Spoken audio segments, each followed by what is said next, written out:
دوستو، یوم عرفہ کا روزہ،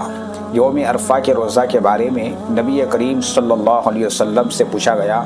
کہ یوم عرفہ کا روزہ کی فضیلت کیا ہے؟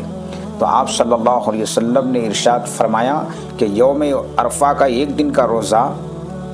پچھلے ایک سال، گزشتہ ایک سال، آئندہ ایک سال کے گناہ معاف کر دیا جاتا ہے۔ یہ فضیلت اور یہ اہمیت ہے، اس لیے 9 ذی الحجہ کے دن یوم عرفہ کا دن ہے۔ اس دن تمام مسلمانوں کا روزہ کا اہتمام کرنا فضیلت سے خالی نہیں ہے، اس لیے اس دن روزہ کا اہتمام کرنا چاہیے۔ اور 9 ذی الحجہ عرفہ کا دن تمام حاجی لوگ میدان عرفات میں ہوتے ہیں اور آسمانی دنیا پر اللہ تبارک و تعالیٰ خود نازل ہوتے ہیں اور بندے کی مصلحت پر نظر کرم فرماتے ہیں، اس لیے اس دن کا روزہ رکھنا